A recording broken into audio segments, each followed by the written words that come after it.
Mga K-drama fans saan mang sulok ng mundo, check-in tayo. Comment mo muna kung taga saan ka bago magsimula ang kwento.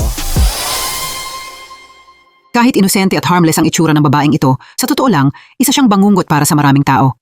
Pero hindi katulad ni Yikyung ang mga ordinaryong mamamatay tao dahil ang mga target ni Yikyung ay yung mga taong deserve mawala sa society na ito. Siyempre, walang taong ipinanganak na may ugaling mamamatay tao. Ganoon din si Yikyung, pero isang malagim na pangyayari sa nakaraan ang dahilan kung bakit napunta sa madilim na daan ang buhay ni Yikyung. Noong araw na iyon, habang sabay na aalis ang pamilya ni Yikyung, biglang nagkaroon ng matinding pagtatalo ang mga magulang ni Yikyung. Dahil sa hindi mapigilang galit, iniwan nila si Yikyung sa gitna ng isang lugar na walang katao-tao, nang walang kahit anong paliwanag. Binuksan ng batang si Yikyung ang pinto ng kotse, balak sana niyang habulin ang mga magulang niya. Pero sa sandaling iyon, 2 putok ng baril ang umalingaw-ngaw mula sa malayo.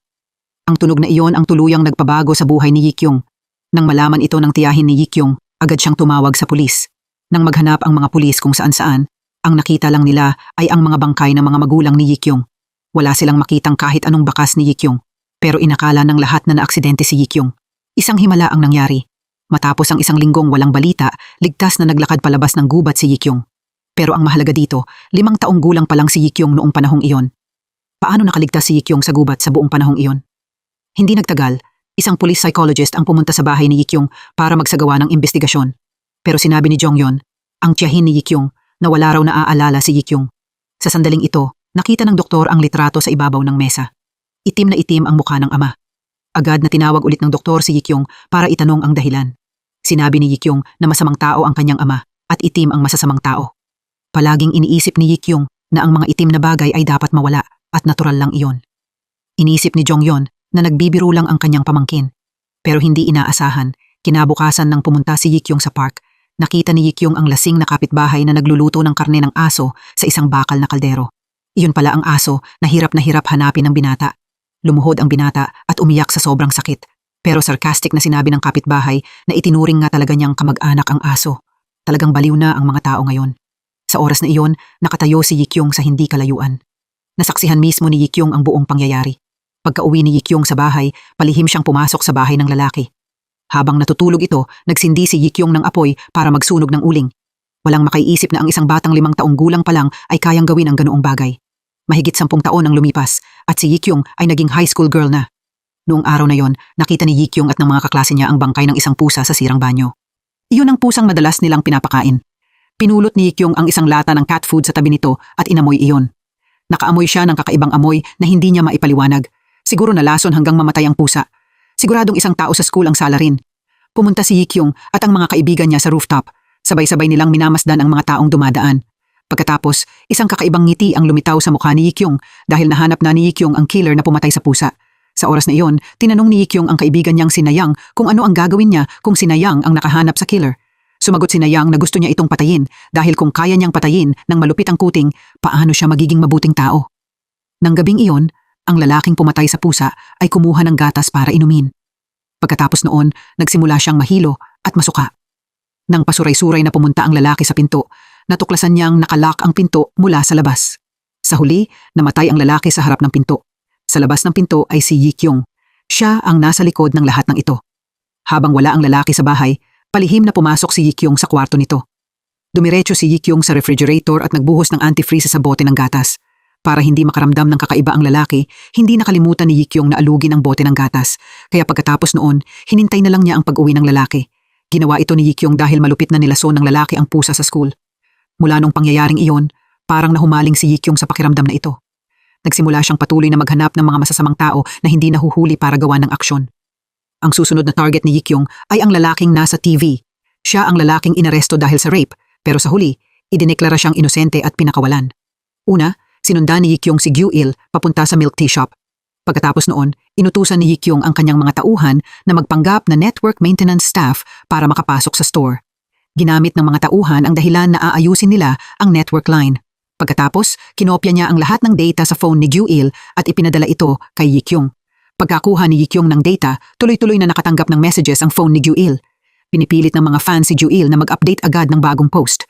Umaasa silang magpo-post pa si Gyu-il ng mas maraming secretly filmed videos. Ang susunod na step ay humanap ng paraan para magkaroon ng perfect alibi. Bumili si Yikyung ng maraming potato chips at inuwi ang mga ito para gawin ang experiment. Matapos kunin ni Yikyung ang glue at lagyan ng cooking oil ayon sa rasyo, itinurok niya ang glue sa fried potatoes. Sa huli, inihagis ito ni Yikyung sa harap ng puting daga. Kumagat lang ng kaunti ang daga at nalason hanggang mamatay. Pagkatapos noon, kinontak ni Yikyung ang kanyang mga tauhan. Ang mga taong ito ay may iisang pagkakapareho at iyon ay lagi silang may dalang itim na manika. Nagpadala si Yikyung ng message sa grupo. Magbibigay daw siya ng malaking reward para sa mga larawang kukunan sa ilalim ng damit ng school beauty queen sa festival. Gaya ng inaasahan, para makuha ang malaking premyo, nagpakita si Juil sa campus festival kinabukasan. Nakasuot si Juil ng itim na sombrero at may hawak na bote ng tubig. Paulit-ulit na inilalagay ni Juil ang bote ng tubig sa ilalim ng mga palda ng mga babae. Yun pala, may mini camera na nakakabit sa bote ng tubig. Ang itim na sombrero sa ulo ni Juil ay may nakakabit ding mini camera. Para mas madaling makapanood ang mga fan ng video, pumasok si Juil sa isang hamburger shop. Tinitigan ni Juil ang babaeng naka-maid uniform na nakatayo sa harap niya. Pero hindi pa rin alam ni Juil na matagal na siyang binabantayan ng Grim Reaper. Una, naglagay sila ng cooking oil na hinaluan ng glue sa hamburger shop. Hindi man lang tumingin ang chef, kundi kinuha lang ang cooking oil at ibinuhos ito sa kawali. Ang patatas na pinirito sa cooking oil na hinaluan ng glue ay lumitaw sa harap ni Juil. Kaswal lang na kumuha si Juil ng isang piraso at kinain iyon. Binayaran ito ni Juil ng kanyang buhay. Naka-ambush sa malapit ang mga tauhan ni Yikyung. Nagbuhos si Gun-uk ng isa pang chemical sa bubble tank. Ang mga lobo na lumilipad sa hangin ay nabasag ni Juil. Kalaunan, dumaan si Juil sa lugar kung saan nagaganap ang water balloon fight. Isang water balloon na puno ng chemical drugs ang tumama sa ulo ni Juil. Ito ang opisyal na naging dahilan ng pagkamatay ni Juil. 3 harmless chemicals ang pinaghalo at humantong ito sa pagkamatay ni Juil sa gilid ng kalsada. May alibay ang mastermind. Wala si Yikyung sa mismong lugar ng pangyayari pero sa sandaling ito, isang babaeng maputla ang mukha ang lumapit kay Juil. Nakiusap siya kay Juil na burahin ang video niya. Nang makita ng babae na hindi gumagalaw si Juil, kumuha siya ng dagger at sinaksak siya sa dibdib. Doon lang napagtanto ng babae na naging mamamatay tao siya sa harap ng napakaraming tao. Agad siyang inaresto ng pulis. Nang makita ni Yikyung ang ekspresyon ng babae habang dinadala siya palayo, nakaramdam si Yikyung ng sobrang hindi komportable. Dahil malinaw na si Juil ay pinatay niya. Kaya naghintay si Yikyung hanggang kinabukasan. Nihack niya ang screen ng mall. Pagkatapos, ipinost niya ang buong proseso ng pagkamatay ni Juil dahil gusto ni Yikyung na malaman ng lahat na ibang tao ang totoong murderer. Pero sa oras na ito, may isang babaeng nakabalot sa kumot na nakatayo sa crowd. Nakita niya ang murder method ni Yikyung. Kakalog-in lang ng lalaking ito sa isang dark website sa bahay nang tumunog ang doorbell dahil sa mga pulis. Pero hindi natakot si Gun-uk. Hawak niya ang isang plunger para harangan ang mga pulis. Sa oras na ito, nadiskubre ni Detective Kyung-yi ang isang manika sa bahay ni Gun-uk. Nagmadaling pumasok si Kyung-yi para kunin ang manika. Kahit sa huli ay napalayas pa rin ng pulis si Gun-uk mula sa bahay. Hindi rin nila mabuksan ang computer ni Gun-uk pero sigurado ang mga pulis na may koneksyon si Gun-uk sa murderer. Pagkaalis ni Kyung-yi, muling binuksan ni Gun-uk ang bintana. Kumuha si Gun-uk ng kamera at kinuhanan ng litrato ang mga pulis. Bukod pa roon, ipinadala rin ito ni Gun-uk kay Yikyung. Dahil dito, nakaramdam ng sobrang pagtataka si Yikyung. Hindi police officer si Kyung-yi, kundi detective ng insurance company. Kaya bakit niya hinahabol ang kasong ito? Dahil sa curiosity, binuksan ni Yikyung ang wardrobe ng kanyang tiyahin. Nakita niya sa loob ang access card ng insurance company. Pagkatapos, nagkunwari si Yikyung na janitor para makapasok sa insurance company. Nang makalusot si Yikyung sa office ni Kyung-yi, nakita ni Yikyung sa board ang evidence na isinulat tungkol sa pagpatay niya kay Juil. Nag-install si Yikyung ng nakahandang listening device sa light bulb. Hindi inaasahan, biglang bumalik sa office ang assistant ni Kyung-yi. Iyon pala, dumating siya para diligan ang mga halaman ni Kyung-yi. Nang paalis na sana ang assistant, napansin niya ang isang trash can sa labas ng office ni Kyung-yi. Kaya itinulak ng assistant ang trash can papunta sa trash collection area sa parking lot. Nang lumingon siya para umalis, gumapang palabas si Yikyung mula sa trash can. Kalmadong lumakad si Yikyung lampas sa assistant. Ang amoy ng perfume na galing kay Yikyung ay nagpa-in-love sa kanya. Pero nang pag-isipan ng mabuti ng assistant, napagtanto niya na imposibleng may amoy perfume ang cleaning staff. Kaya agad na hinabol ng assistant si Yikyung. Naramdaman ni Yikyung na may mali at mabilis siyang tumakbo palayo. Hindi inaasahan, hindi matakasan ni Yikyung ang assistant. Nang mapilitan si Yikyung sa dulo, nagdesisyon siyang tumalon mula sa rooftop. Pagkabali ng kanang binti ni Yikyung, matagumpay niyang natakasan ng assistant. Pagkatapos, sumakay si Yikyung sa bus at umalis. Nang bumalik ang assistant sa office, agad niyang nireport kay Kyung-yi na sugatan ang kanang binti ng salarin. Mabilis na pumunta si Kyung-yi kay Yikyung. Gustong makita ni Kyung-yi kung sugatan ba ang kanang binti ni Yikyung. Hindi inaasahan, para patunayan ang kanyang inosensya, tumayo si Yikyung at tumalon mula sa stage. Nagpanggap pa si Yikyung na parang walang nangyari. Matapos madiskubre ni Kyung-yi na hindi sugatan si Yikyung, agad siyang tumalikod at umalis. Sa sandaling ito, hindi na ito kinaya ni Yikyung. Agad na kumuha si Yikyung ng ilang painkillers at ininom ang mga ito. Ang babaeng ito ay nagbubuhos ng tubig sa pool kung saan naglalaro ang mga bata. Nang makita ni Kyung-yi ang eksenang iyon, inisip niyang may laso ng tubig kaya mabilis niyang sinabihan ang mga bata na umalis. Pero sa sandaling ito, ininom ng babae ang natitirang tubig. Doon lang napagtanto ni Kyung-yi na isa lang itong trap na ginawa ng babae. Ang hawak ng babae ay normal na bote lang ng mineral water. Lahat ay kontrolado ni Yikyung. Sa kabilang side, na-aksidente rin ang kasamahang naka-assign mag-monitor sa kotse. Biglang may kakaibang amoy na lumabas sa loob ng kotse. Unti-unting kumalat ang coal gas na inihanda ni Yikyung ng maaga. Gusto ng kasamahan na lumabas ng kotse pero natuklasan niyang hindi mabuksan ang pinto ng kotse. May naglock ng pinto mula sa labas. Hindi nagtagal, tuluyan nang nawala ng malay ang dalawang tao sa loob ng kotse. Nang bumalik si Kyung-yi, hindi niya makita ang kotse. Doon lang napagtanto ni Kyung-yi na hindi madaling harapin ang salarin sa likod ng eksena. Kung ipagpapatuloy ni Kyung-yi ang investigasyon, malalagay sa panganib ang kasamahan sa tabi niya. Nang magising ang mga kasamahan, nakita nilang madilim na madilim ang paligid. Walang makita ang dalawang tao. Sinubukan nilang putulin ang tali at binuksan ang takip ng kahon para makita at nakita nilang may container sa labas. Bukod pa roon, nararamdaman nila ang malamig na tubig dagat sa ilalim ng kanilang mga paa. Malinaw na nakakulong sila sa ibabaw ng tubig sa loob ng isang tank. Sa pagkakataong ito, nagmadaling tumawag ang kasamahan kay Kyung-yi. Agad na sumakay si Kyung-yi sa tram kasama ang kanyang assistant para maghanap. Hinanap nila ang lahat ng karagatan sa paligid pero walang nakitang kahit anong container ang dalawa. Samantala, unti-unting nilulubog ng tubig dagat ang container. Ang dalawang tao sa loob ay naghihintay pa rin ng rescue. Nang makarating ulit si Kyung-yi sa baybayin, sobrang kalmado ng dagat. Pwede kayang wala sa baybayin ang container? Kaya agad na kinuha ni Kyung-yi ang phone niya. Sinimulan niyang i-analyze ang sea area. Ang dalawang nawawalang tao ay malapit sa parking lot. Isang freshwater lake ang nakakuha ng atensyon ni Kyung-yi. Sa oras na ito, lubusan nang nalubog sa tubig ang container. Ang water pressure sa loob ay umabot na sa limit nito. Ginawa ng mga kasamahan sa loob ang lahat ng makakaya nila. Sa wakas, nabuksan nila ang pinto sa ilalim ng container dahil kailangang may humawak sa pinto. Sinabihan ni Jae-hui si Gyeong-soo na lumabas muna. Pag-ahon ni Gyeong-soo mula sa tubig, nakita niya si Kyung-yi sa rescue team. Nang mailigtas si Jae-hui mula sa tubig, tuluyan siyang walang malay. Mabuti na lang, parehong okay ang kanyang mga kasamahan. Sa oras na ito, gumagamit si Yikyung ng binoculars para obserbahan ang lahat mula sa malayo. Bigla, may isang lalaki na biglang lumitaw sa likod ni Yikyung. Ipinakilala niya ang sarili bilang expert sa Bird Loving Association. Sinabi ng lalaki na may isang napakabihirang ibon na lumitaw kamakailan. Paulit-ulit niyang iniikot ang binoculars para tumingin si Yikyung sa kaliwa pagkatapos sa kanan.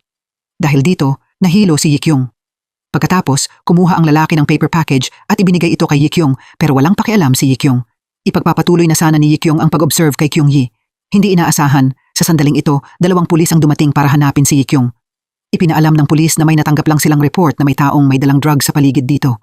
Nalito si Yikyung at hindi niya maintindihan kung ano ang nangyayari. Hindi inaasahan, nakahanap ang pulis ng drug sa paper package na ibinigay ng lalaki kay Yikyung. Ang malas na si Yikyung ay dinala sa police station para imbestigahan. Ang totoong salarin ay ang lalaking matagal nang sumusunod kay Yikyung. Ano ba talaga ang nangyari? Pero wala nang pakialam si Kyung-yi sa ganoon karami. Matapos siguraduhin ni Kyung-yi na walang dapat ipag-alala sa kanyang kasamahan, agad siyang nagbukas ng investigasyon. Nang malaman ni Kyung-yi na nakakulong si Yikyung sa police station, nagmadali si Kyung-yi papunta sa police station. Kumuha ang lalaki ng maraming phone mula sa kanyang backpack. Pagkatapos, kinuha niya ang isa sa mga iyon at sinagot ang tawag. Inanunsyo ni Yikyung na sasakay siya ng eroplano para pumunta sa abroad ngayong gabi. Pagkarinig sa balita, agad na naging abala ang lahat. Maraming stalkers ang dineploy sa suburban airport. Nakisama sila sa mga pasaherong sasakay ng eroplano.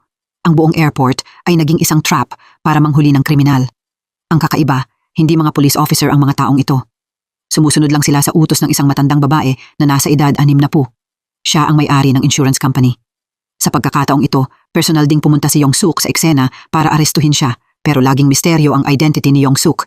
Sa oras na ito, nakarating na sa airport ang tiyahin ni Yikyung para mag-check-in. Agad nila siyang sinundan. Pero wala silang makitang kahit anong bakas ni Yikyung. Sa sandaling ito, nakatanggap ang tiyahin ng text message mula kay Yikyung. Nagkasundo ang dalawa na magkita sa airport gate. Naghihintay si Kyung-yi at ang kanyang assistant sa labas ng airport. Malapit na ang oras ng alis ng eroplano. Nag-announce na rin ng boarding ang airport. Nag-aalalang tinawagan ni Jongyon ang kanyang pamangkin. Nalocate din ng mga tao ng insurance company ang phone ni Jongyon. Nadiskubre nila na nakapasok na si Yikyung sa airport. Ang paglitaw ni Yikyung ay nakapagpahinga kay Jae-hui. Pero pagka-relax ng kaunti ni Jae-hui, muling nakaramdam ng tensyon ng staff ng insurance company. Hindi nila nahanap si Yikyung sa lugar kung saan lumitaw ang phone signal. Hindi rin nahanap ng airport surveillance camera si Yikyung, pero nang makonekta ang tawag, nalaman nilang nasa bahay si Yikyung. Ang phone ay dinala sa airport ng tauhan ni Yikyong. Pagkatapos noon, gumamit si Yikyong ng two-way call para makausap ang tiyahin niya. Naghanda si Yongsuk ng isang maingat na plano, pero sa huli, wala siyang napala. Itinapon ang phone sa basurahan. Pagkatapos ng tawag, ang airport na kanina lang ay puno ng tao ay biglang naging kakaibang tahimik dahil umatras na ang mga taong pumapalibot kay Yikyong. Nang mapagtanto ni Yikyong na maraming tao ang inihanda ng kabilang side para palibutan siya, hindi lang siya hindi natakot kundi sobrang proud pa siya. Dahil naloko ni Yikyong ang napakaraming tao. Habang kampante si Yikyong sa sarili niya, biglang may figura na lumitaw sa labas ng pinto. Nadiskubre ni Kyung-yi ang pinagtataguan ni Yikyong. Kasalukuyang tumitingin si Kyung-yi sa salamin para hanapin si Yikyong. Agad na sinubukan ni Kyung-yi na buksan ang pinto habang si Yikyong naman sa loob ay pilit na hinahawakan ng mahigpit ang pinto. Pero hindi magandang idea ang mahigpit na paghawak sa pinto ng ganito. Pinuksan ni Yikyong ang pinto at kinuha ang pala sa tabi niya, naghahanda para atakihin si Kyung-yi. Nang makita ito ni Kyung-yi, agad niyang sinara ang pinto. Nab-reverse na ngayon ang sitwasyon. Ngayon si Kyung-yi naman ang pilit na nagsasara ng pinto ng mahigpit. Kasabay nito, si Yikyong naman ang pilit na tinutulak ang pinto para bumukas. Si Kyung-yi, na mahigit 50 taong gulang na, ay hindi pa rin kayang tapatan si Yikyong. Hindi nagtagal na itulak at nabuksan ang pinto. Nag-somersault si Yikyong at tumayo. Tumayo si Yikyong sa harap ni Kyung-yi na parang walang nangyari. Dahil madalas manatili si Kyung-yi sa bahay para maglaro ng games, hindi siya madalas mag-exercise. Malinaw na hindi niya kayang tapatan si Yikyong. Diretsong tinarget ni Yikyong ang mukha ni Kyung-yi at paulit-ulit siyang sinuntok. Sa huli, nakatanggap si Kyung-yi ng isang fatal blow. Halos mawalan ng buhay si Kyung-yi dahil sa suntok na iyon. Sa kritikal na sandali, kinuha ni Kyung-yi ang paint can sa mesa at inispray ito sa mukha ni Yikyong. Nang kumalma si Yikyong, nadiskubre niyang nakahandcuff siya sa kalaban niya. Pagkatapos noon, nilunok ni Kyung-yi ang susi papunta sa tiyan niya. Akala niya susunod ng tahimik si Yikyong. Pero hinila ni Yikyong si Kyung-yi papunta sa mesang nasa tabi niya. Kinuha ni Yikyong ang isang mahabang kutsilyo at babagsak na sana ang taga. Sa sandaling ito, biglang lumipad ang isang lambat na pangisda. Pareho silang natrap sa loob nito. Yun pala, ang taong naghagis ng lambat ay ang mute assistant ni Kyung-yi. Pero napakabilis, gumamit si Yikyong ng kutsilyo para putulin ang lambat. Nang makita ito ng assistant, natakot siya at tumakbo palayo. Si Kyung-yi naman ay malakas na itinapon ni Yikyong sa pader. Pagkatapos noon, gumamit si Yikyong ng hairpin para buksan ang handcuffs at tumakbo. Pero hindi pa nagtatagal mula nang tumakbo palabas si Yikyong, nakasalubong niya ang patrol police na pinangungunahan ng kanyang assistant, pero dehado ang assistant dahil mute siya. Ilang salita lang ang sinabi ni Yikyong at umalis na ang patrol police. Nang mapagtanto ng patrol police ang sitwasyon, gumamit si Yikyong ng surfboard para umalis. Nagmamadali silang nagmaneho ng yacht para habulin sila, pero biglang tumalon si Yikyong sa tubig. Muling nawala ang totoong salarin sa mismong harap ni Kyung-yi. Isa itong sobrang kakaibang company. Ang afternoon tea ng lahat ng employees ay isang tasa lang ng gamot, pero sobrang proud pa rin sila dahil ang boss nila ay hindi lang chairman ng isang listed corporation, kundi candidate din siya para maging mayor sa susunod na term. May isang employee sa company na hindi na kinaya ang pangbubuli ng lahat ng kasamahan niya, kaya siya mismo ang nagdesisyon na umalis sa company. Si Kodam, ang taong pinupuri ng lahat, ay nagdulot ng hinala kay Kyung-yi. Para malaman kung sino ang target na papatayin ni Yikyong, pumunta sina Kyung-yi at Jae-hui sa company ni Kodam para kilatisin si Kodam. Kumuha si Kyung-yi ng murang juice mula sa bag niya at ibinigay ito kay Kodam. Kahit sinabi ni Kodam na gustong-gusto niyang inumin ang juice na ito pagkabukas niya ng takip ng bote, hindi siya uminom kahit isang higop. Habang pinag-uusapan ni Kodam ang kaso kasama si Jae-hui, ibinaba niya ang bote sa mesa. Nakita rin ni Kyung-yi ang aksyong ito. Nang tanungin ni Kyung-yi ang tungkol sa hidden camera case, palaging may ngiti sa labi ni Kodam. Pero bawat pangungusap na sinasabi niya ay parang iniiba ang topic. Pagkaalis ng dalawa sa office ni Kodam, naramdaman ni Kyung-yi na hindi matuwid na tao si Kodam kundi isang ipokrito, gaya ng sinabi ni Kyung-yi. Nang maiwan mag-isa si Dam sa kwarto, lumabas ang masama at perverted niyang mukha. Sa oras na ito, matapos tumayo ni Kyung-yi sa elevator, nag-countdown siya ng 5 segundo. Pagkatapos, agad na tumalikod si Kyung-yi at bumalik sa office ni Dam. Sakto namang naabutan ni Kyung-yi si Dam, nakatatapos lang ilabas ang kanyang galit. Agad na nagkunwari si Kyung-yi na may nakalimutan siya. Sa sandaling ito, nakita ni Kyung-yi ang natitirang basag na salamin sa pantalon ni Dam. Napagdesisyonan ni Kyung-yi na ipokrito ang lalaking ito. Ang susunod na target ni Yikyong ay si Dam. Sa ngayon, ang investigation team ay humaharap sa isang komplikadong problema. Ang taong katulad ni Dam ay pwedeng mamatay ng 1,000 beses. Kung talagang balak ni Yikyong na patayin si Dam, dapat ba siyang pigilan ni Kyung-yi? Dahil sa kasalukuyan, ang bahay ni Yikyong ay isinara na ng pulis. Kaya kailangan niyang mamuhay na parang palaboy. Araw-araw, kailangan ni Yikyong na sumilong sa ilalim ng tulay. Kahit sa ganito kahirap na environment, determinado pa rin si Yikyong na gumawa ng action plan. Kinabukasan, habang naghahanda si Dam na pumasok sa trabaho, 4 na malalaking truck ang lumitaw para magsilbing bodyguards niya. Habang nagmamaneho si Dam papasok sa company, mahigit 10 taong nakasuot ng itim ang yumuko sa kanya dahil hindi lang chairman ng isang listed company si Dam, kundi future candidate din siya para maging mayor. Pero kahit ganoon kataas ang posisyon ni Dam, hindi pa rin siya makakatakas sa parusa ni Yikyung. Noong umagang iyon, isang package ang lumitaw sa harap ng gate ng company ni Dam. Naging curious ang lahat at tumakbo palabas para tingnan. Pero makalipas lang ang isang segundo, sumabog ang package. Pagkatanggap ni Dam ng balita, sinisi niya ang security captain. Pagkatapos noon, gumastos si Dam ng malaking pera para kumuha ng bodyguards. Gusto ni Dam na gawing parang bakal na pader ang conference room, pero hindi nito naapektuhan ang plano ni Yikyung. Hindi nagtagal, nagpatuloy ang event ayon sa plano. Sa oras na ito, minomonitor din ng investigation team ni Kyung-yi ang eksena. Si Jae-hui ang in-charge sa command. Nagkunwari sina Kyung-yi at ang assistant niya na mga waiter. Nakapasok silang dalawa sa loob kasama ang mga bodyguard. Sa oras na ito, nagkunwari rin na waiter ang tauhan ni Yikyung. Nakapasok siya sa exhibition. Itinulak ni Jeon-wook ang food cart na may bomba papasok sa exhibition room. Pagkatapos, pinindot niya ang button. Isang grupo ng maliliit na robot ang lumabas mula sa food cart. Agad na na-attract ang lahat doon. Sa sandaling ito, sa pamamagitan ng kamera, nakita ni Yikyung na nandoon din ang tiyahin niya. Sa oras na ito, hindi na kayang kumalma ni Yikyung. Kaya agad na inutusan ni Yikyung ang mga tauhan niya na hilahin palabas si Jonghyun. Pero hindi nakipag-cooperate si Jonghyun, paulit-ulit pa niyang tinanong kung nasaan ang pamangkin niya. Napansin ni Kyung-yi ang kakaibang kilos ni Jonghyun. Wala nang pakialam si Jeon-wook sa kaligtasan ni Jonghyun at pinili niyang tumakas mag-isa. May napansing kakaiba si Dam, kaya tumalon siya palabas ng machine. Hindi inaasahan, agad na sumabog ang machine sa likod niya. Agad na nagkagulo sa exhibition hall. Pumasok si Dam sa secret exit na inihanda ng maaga. Nakita ng tiyahin ni Yikyung ang eksenang ito, kaya agad niyang hinabol si Dam. Nag-alala si Yikyung na mapapahamak ang tiyahin niya, kaya tinawagan siya ni Yikyung. Kasabay nito, mabilis na tumakbo si Yikyung papunta sa exhibition hall. Pero habang tumatakbo si Yikyung patawid ng kalsada, isang kotse ang rumagasa diretso papunta sa kanya. Nang marinig ni Jonghyun ang tunog ng preno sa phone, agad siyang tumakbo palabas. Hindi inaasahan, nahulog si Jonghyun sa trap na ginawa ng pamangkin niya para kay Dam. Patuloy na dumudugo ang dibdib ni Jonghyun. Iyon pala, tumusok ang bakal na bara sa katawan ni Jonghyun. Nang dumating si Yikyung, hindi na humihinga ang tiyahin niya. Sa sandaling ito, naging walang saysay ang lahat para kay Yikyung. Maging ang assassination target na si Dam ay kinuha na ni Jae-hui. Walang oras si Yikyung para magdalamhati. Nagmamadaling hinila ni Jeon-wook si Yikyung papasok sa kotse. Sa kabilang side, dinala rin si Dam ng mga tauhan ni Yong-suk sa isang bakanting lote. Sinimulan ni Yong-suk na interrogate si Dam sa phone. Makikita na parang magkakilala ang dalawang tao. Parang may tinatago silang sikreto. Sinabi ni Dam na itatago niya ito bilang sikreto, pero pakiramdam ni Yong-suk ang patay lang ang kayang magtago ng sikreto. Una, kumuha ang tauhan ng isang syringe. Tinurukan niya si Dam ng hindi kilalang gamot. Agad na nawalan ng malay si Dam. Pagkatapos, inilagay nila si Dam sa kotse at ikinabit ang seatbelt niya. Pinaandar ng tauhan ng kotse at inilagay ito sa neutral. Pagkatapos, gumamit siya ng isang piraso ng kahoy para idiin ang accelerator. Sa huli, kumuha ang tauhan ng lubid at itinali ito sa gear lever. Ang kabilang dulo ng lubid ay dumaan sa pinto ng kotse. Malakas na hinila ng dalawang tauhan ng lubid gamit ang parehong kamay at agad na sumugod ang kotse pasulong. Pero hindi doon natapos ang bagay na iyon. Kalmadong sinindihan ng butler ang apoy. Pagkatapos, itinapon ng butler ang apoy sa lupang puno ng langis. Pagkadikit ng kotse sa apoy, agad itong nagliyab, dahilan para sumabog ang engine. Ang kasong ito ay sa huli hinandle bilang traffic accident. Matapos maayos ang lahat, nagdaos ang pulis ng libing para kay Jonghyun. Pero ang nag-iisang kamag-anak ni Jonghyun ay wala sa libing.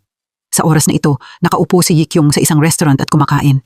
Sa isang mesa na hindi kalayuan, galit na galit ang isang ina sa anak niya. Biglang may tsinelas na tumilapon sa mesa ni Yikyung.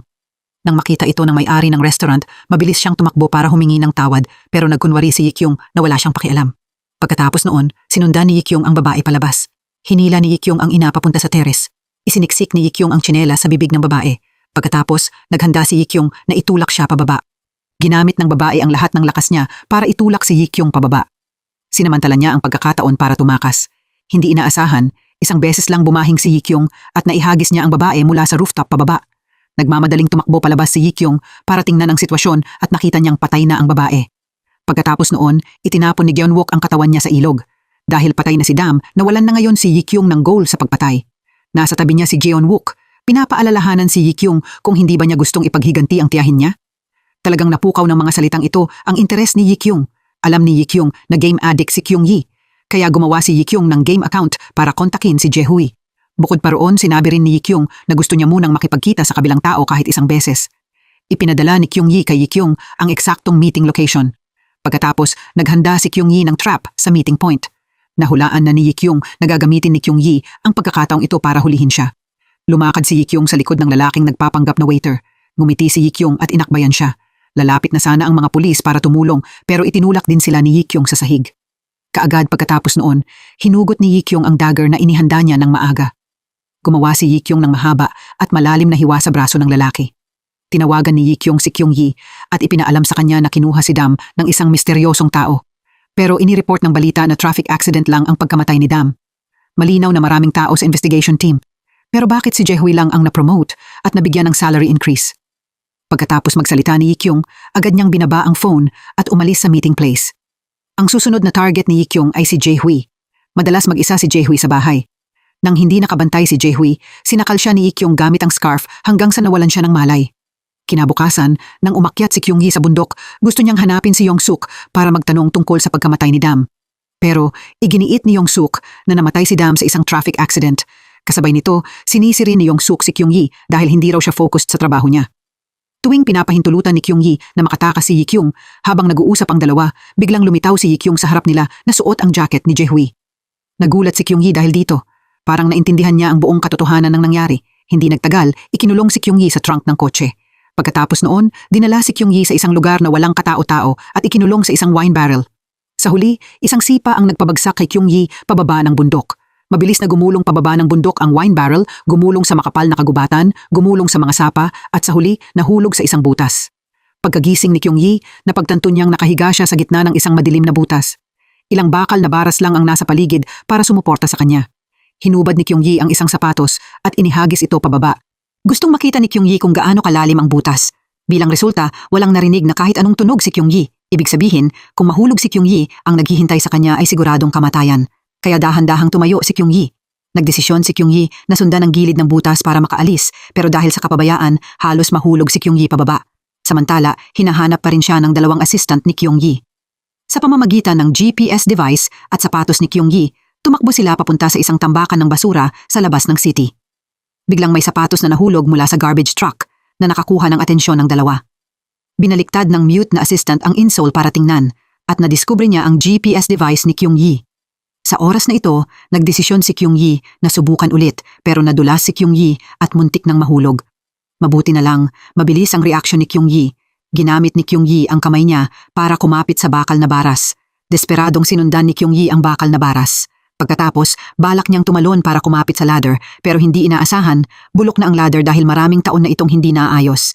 Dahil sa sobrang lakas ng impact, agad na nabali ang ladder kaya dumiretso pabagsak si Kyung-yi. Nang magising si Kyung-yi, mataas na ang buwan. Mabuti na lang, nahulog si Kyung-yi sa isang lumang lambat na pangisda. Dahil doon, nailigtas ni Kyung-yi ang buhay niya. Pagkatapos magpahinga ni Kyung-yi ng isang gabi, kumuha si Kyung-yi ng isang lata ng isda. Pagkatapos, ginamit niya ang takip ng lata para putulin ang lambat na pangisda. Sa huli, ginamit ni Kyung-yi ang lambat na pangisda na kakaputol lang niya para gumawa ng lubid. Pagkatapos, dahan-dahang umakyat si Kyung-yi. Kahit 100 metro lang ang taas ng butas para kay Kyung-yi kasing hirap ito ng pag-akyat sa langit. Mabilis na lumipas ang oras hanggang hating gabi. Buong araw nang umaakyat si Kyung-yi. Naramdaman ni Kyung-yi na malapit na siyang makarating sa gilid ng butas, pero sa puntong ito, umabot na sa limit ang lakas niya. Sa kritikal na sandali, inabot ni Jaehui ang kamay niya para hilahin pataas si Kyung-yi.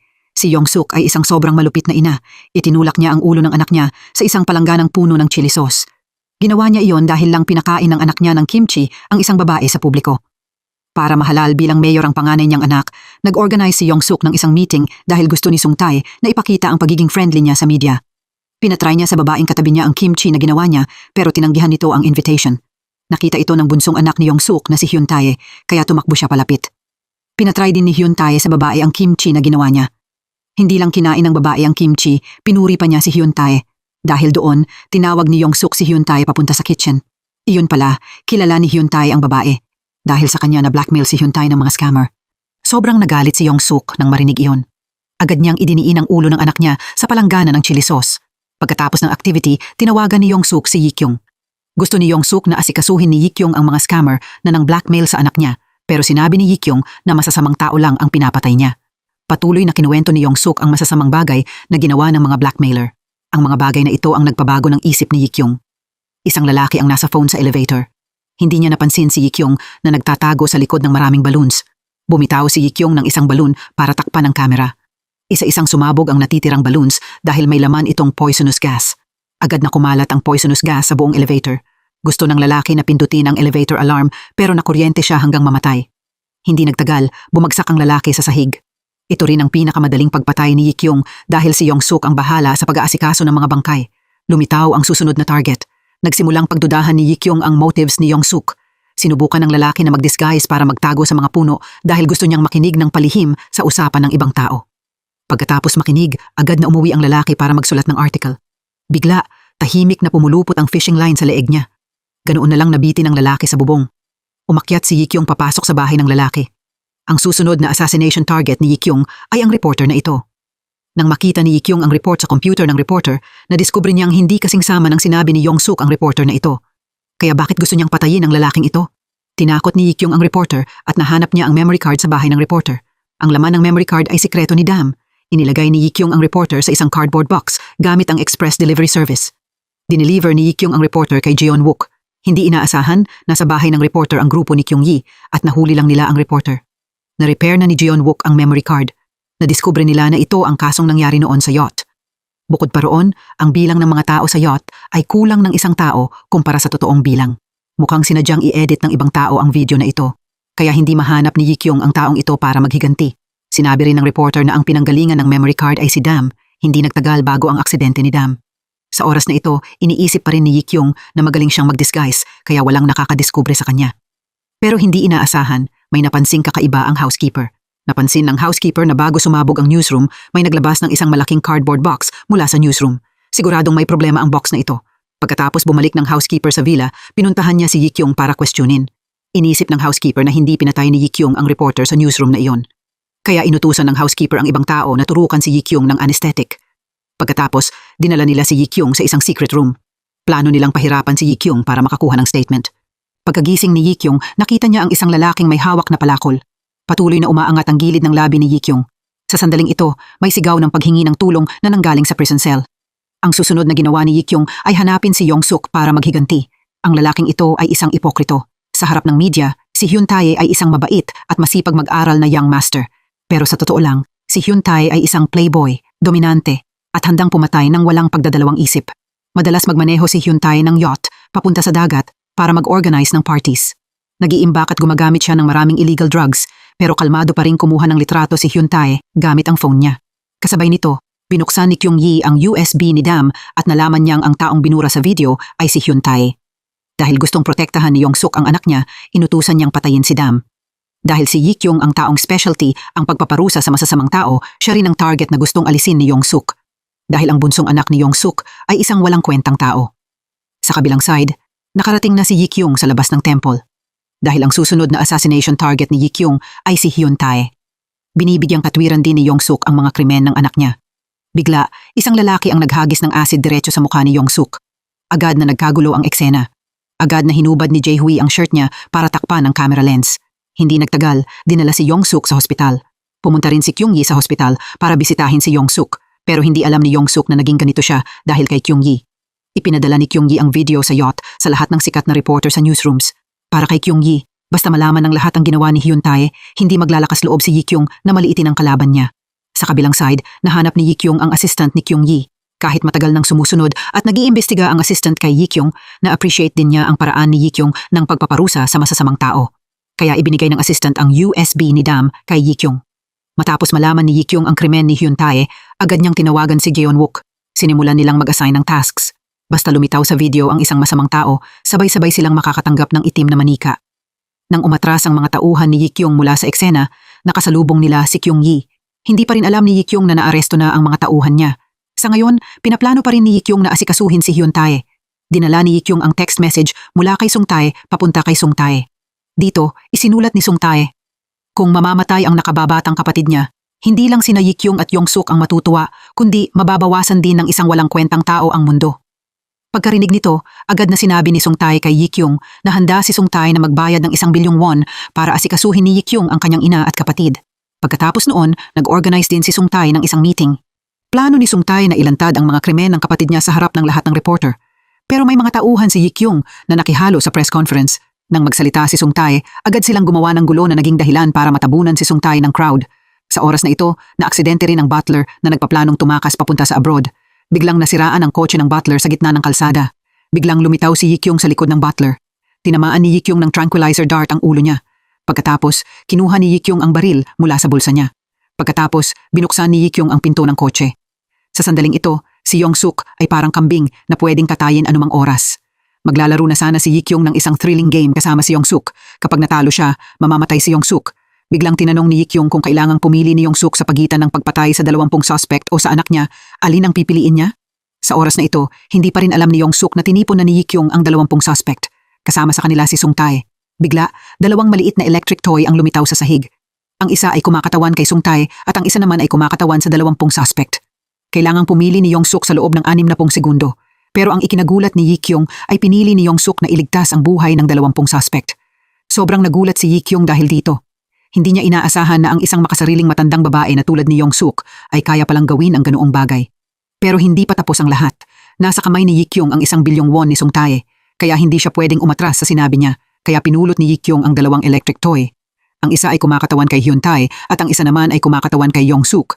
Hindi inaasahan, matatag na pinili ni Young-suk ang sarili niyang buhay. Lalong nalito si Yikyung sa ginawa niyang ito dahil hindi iyon ang style ni Young-suk. Kaya tinanggal ni Yikyung ang bandage sa mukha ng kabilang tao. Sa sandaling natanggal ang puting bandage, si Young-suk ay naging si Kyung-yi. Nalaman ni Yikyung na nasira ang plano niya. Hindi naisip ni Yikyung na lahat pala ng plano niya ay nasa hula na ni Kyung-yi. Base sa video na hawak ni Yikyung, nagpadala si Kyung-yi ng assistant para hanapin ang isang abandonadong building. Bukod pa roon, pinalaya rin ng assistant ang lahat ng suspect. Sinabi ng isa sa mga suspect sa assistant na nasa coma pa rin si Sung-tae sa loob ng building. Pagkarinig iyon ng assistant, agad siyang tumakbo papasok sa building habang naghahanda si Yikyung na pasabugin ang bomba.